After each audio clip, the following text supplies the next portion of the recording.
The Dune series spans over 3,000 pages, with a storyline that stretches across more than 5,000 years.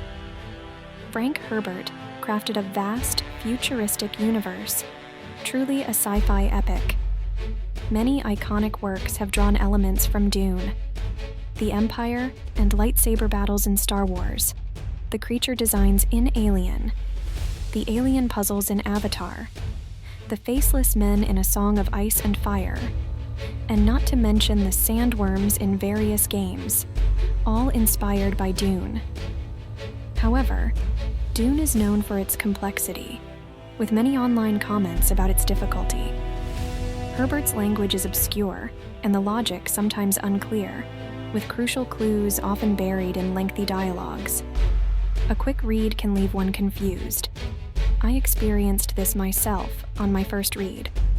Starting today, I'll use 30,000 words, roughly an hour and a half, to systematically organize the plot of the Dune series, helping everyone understand the story of Dune in the shortest possible time. For parts not clearly explained in the book, I will add my own insights to aid smoother understanding. Let's begin. To understand the entire story, we first need to grasp some settings in Dune. An important historical event to mention is the Butlerian Jihad, which occurred 10,000 years before the story of the film starts. As the name suggests, the Butlerian Jihad originated from a woman named Butler. After humanity faced destruction on Earth, the capital was moved to the planet Kytine.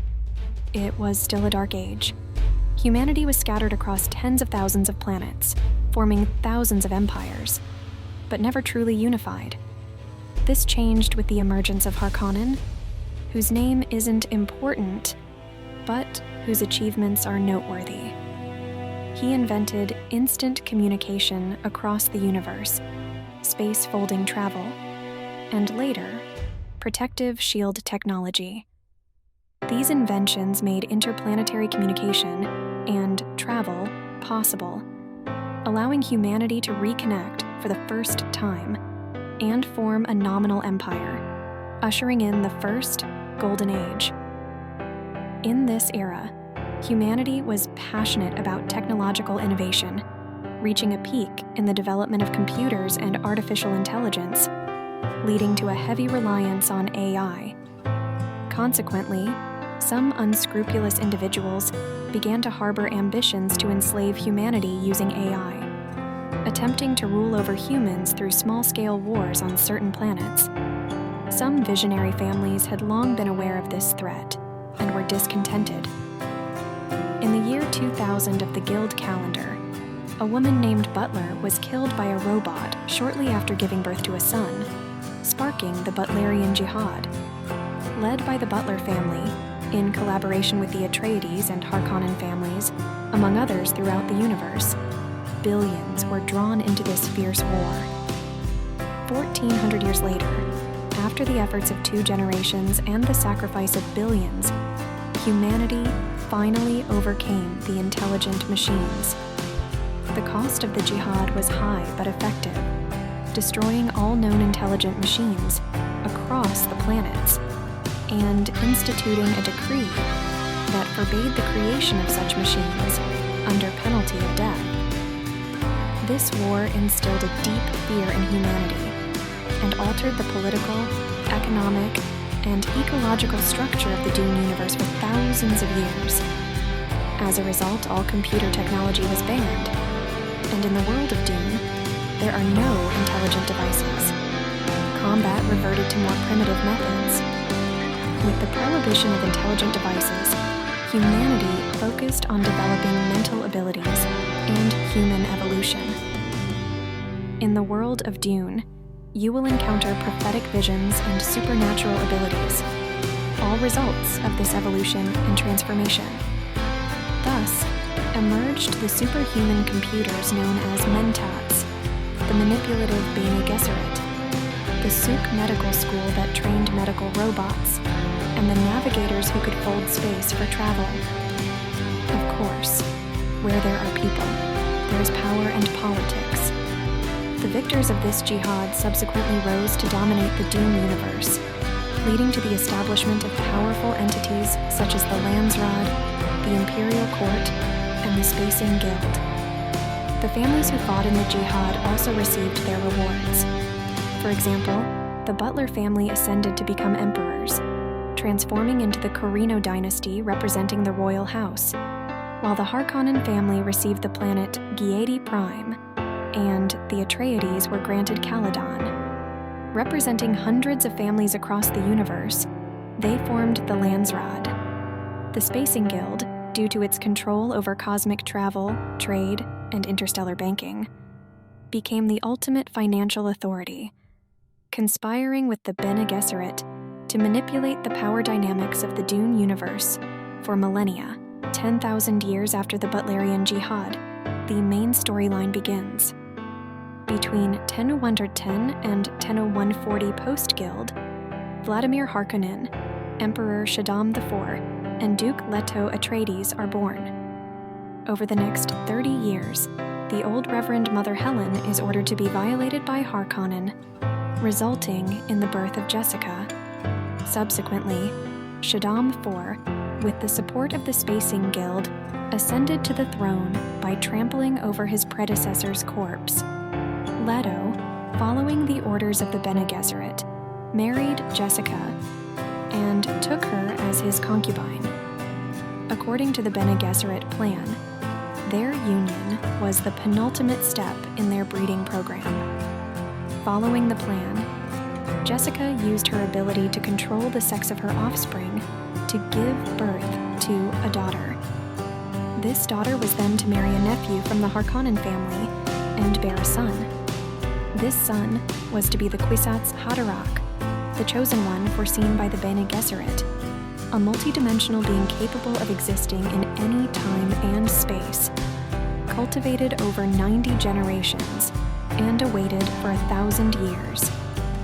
But Jessica betrayed her belief. She was faithful to the mission and objectives of the Bene Gesserit, yet her love for Leto was greater.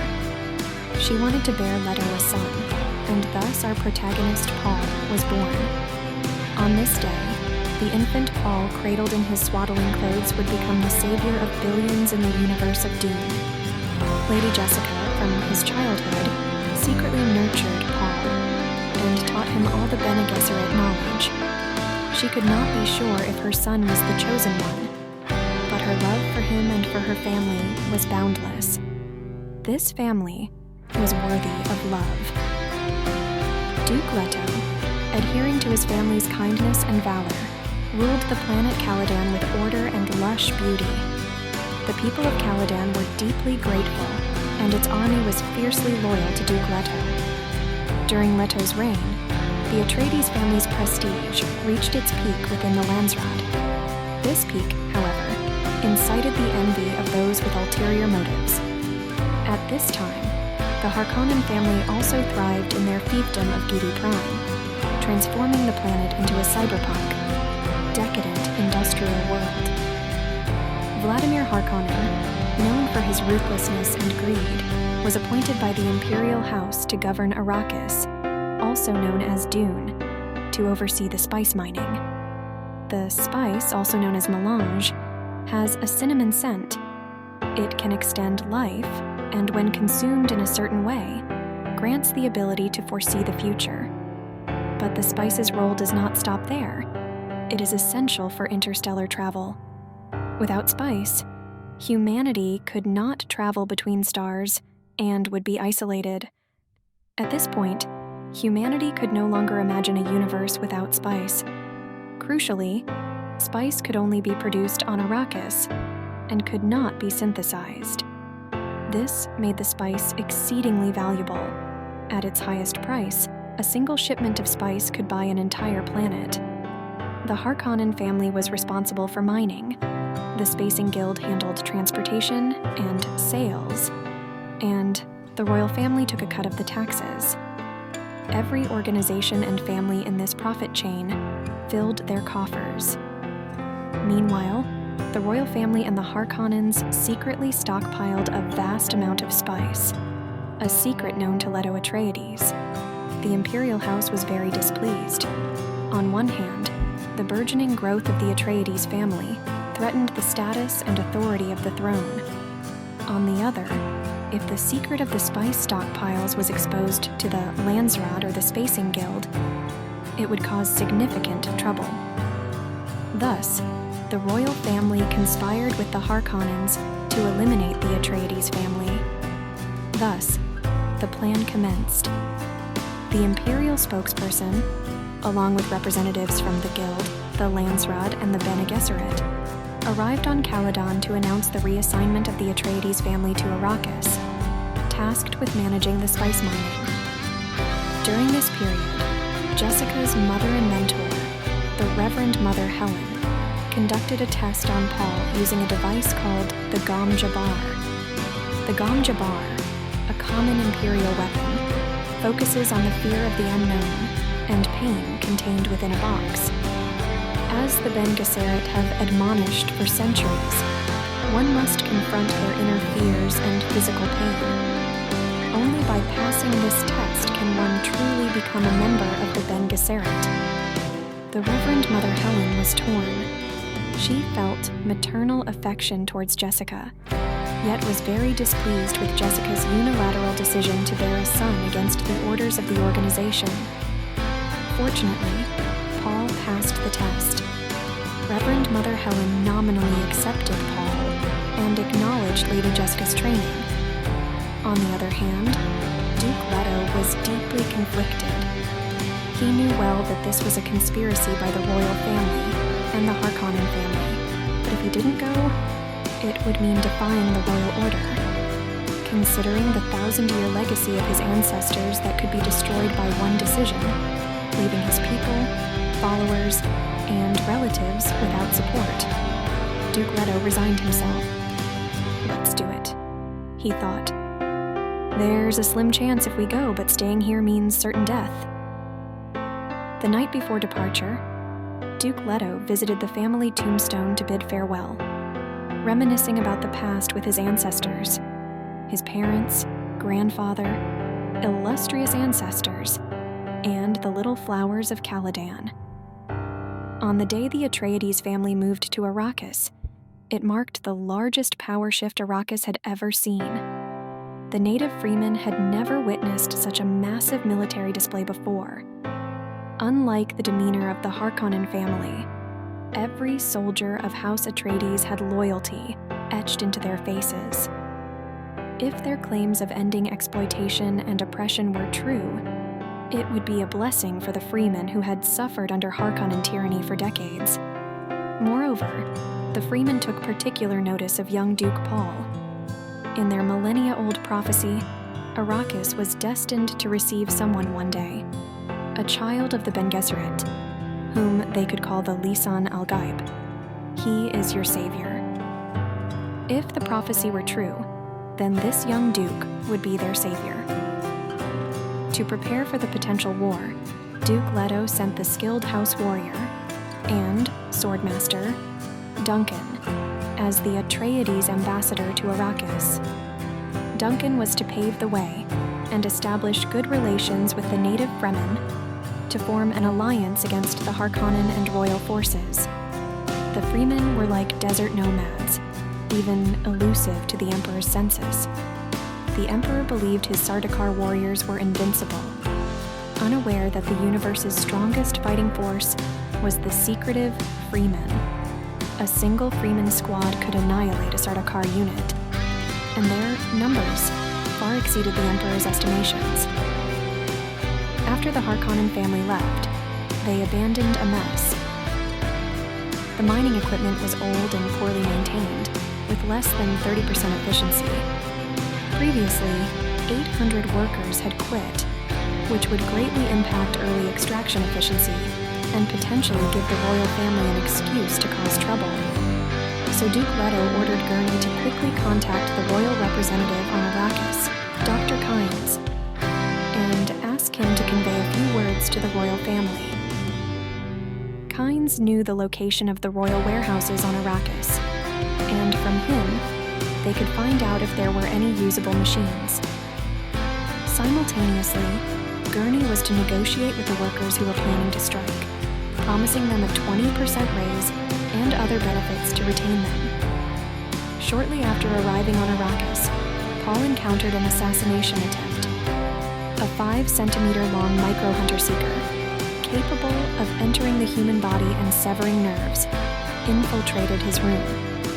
Fortunately, Paul, highly skilled, caught the hunter-seeker with his bare hands. Paul had been trained by 2 sword masters of the family and had learned Bene Gesserit, combat techniques from his mother, making him impervious to ordinary weapons. This assassination attempt alerted House Atreides to the possibility of a Harkonnen spy in their midst. The assassination was orchestrated by the Harkonnen family, not aiming for success, but to direct House Atreides' suspicion toward Paul's mother, Jessica. This ploy successfully created internal strife within House Atreides. Many loyalists turned their suspicions toward Jessica. Though Duke Leto never doubted Jessica, to quell internal disputes and expose the true traitor, he had to act as if he did, deliberately distancing himself from her. He then spoke to Paul, saying that if anything happened to him, Paul should tell Jessica he never doubted her. Paul nodded silently, sensing the death in his father's words, but was not surprised, as he had already seen his father's death in his dreams. Through Duncan's efforts, House Atreides established good relations with the local Fremen. Paul and his father, Duke Leto, also met the Fremen leader, Kynes. Kynes had long been committed to transforming Arrakis' harsh environment into a habitable place. During his interaction with Paul, Kynes was shocked because Paul's actions almost perfectly matched the local prophecy. Whether it was his adeptness with stillsuit or his spontaneous utterances of religious references, everything indicated that Paul was the prophesied one who would lead the Fremen to overthrow oppression and achieve freedom. Although this was because Paul had extensively studied the local customs and culture before arriving on Arrakis, the prophecy of the Lisan al-Gaib had already spread among the Fremen. When the Fremen saw Paul, they bowed reverently, calling him the prophet Lisan al-Gaib, leaving Paul bewildered. This was all prearranged by the Bene Gesserit, who had spread the news of Paul's prophecy to pave the way for their candidate. As a side note, Arrakis is nothing but vast desert, and water is the most precious resource. The local Fremen invented the stillsuit, which recycles sweat, ensuring that only a minimal amount of water is lost while keeping the wearer cool in the desert. Without a stillsuit, entering the desert means certain death by dehydration. The only drawback is that the stillsuit emits a sour odor. At this time, the real traitor, Dr. Yue, had never been suspected because he was a student of the Suk Medical School, subjected to imperial conditioning, and marked with the diamond tattoo, signifying that he would never betray. But as it turned out, this was a self-deception by the Empire. Dr. Yue had been under immense psychological pressure and conflict. Baron Harkonnen had captured his beloved wife and might have already killed her. But if he didn't try, he would never know if he could see her again. Duke Leto treated him with immense kindness, and Paul also respected him. During his decades of service to House Atreides, he had always been treated as an honored guest, but he knew very well that Duke Leto had no idea of the danger ahead. The Harkonnen family had already allied with 5 battalions of the Imperial Sardaukar. With the Duke's meager forces and unstable footing, it was certain to be a life-or-death situation. "Let me do it," thought Dr. Yue. "Duke, you won't die in vain." That night, Dr. Yue gave Duke Leto, Lady Jessica, and Paul precisely timed sedatives, shutting down Arrakis' defense system and the Atreides residence's shields. The entire residence, like a house of cards, collapsed instantly under the attackers' crushing assault. But Yue did 2 things. First, After Duke Leto was injured by a hidden weapon and was losing consciousness, Yue implanted a poison gas capsule in his tooth, knowing that Baron Harkonnen would want to witness Leto's death firsthand. Thus, when Harkonnen approached, Duke Leto could bite down on the capsule and poison him. Second, Yue took the Duke's family's signet ring, 2 still suits necessary for survival in the desert, and an apology letter, and packed them into a bag, placing it in an old ornithopter with preset navigation. He knew the Harkonnen family, following Bene Gesserit orders, wouldn't kill Paul and Lady Jessica, so if they were truly the chosen ones, they would find a way to escape and seek revenge. After the attack, as expected, Yue's wife had already been killed by the Harkonnens. He had envisioned countless ways to reunite with his wife, but in the end, they would be reunited in hell. With his last hope extinguished, Dr. Yue was silenced, and the traitor met his deserved fate. But it seemed far from enough. After being captured, Duke Leto followed Yue's instructions and bit down on the poison capsule, releasing the gas. But it only killed the guards around Harkonnen and himself, not Harkonnen, who had slipped into another room. Duke Leto's death marked the complete exile of House Atreides. What would become of Paul and Jessica, and whether the Fremen's fate would change, will be explored in the next installment.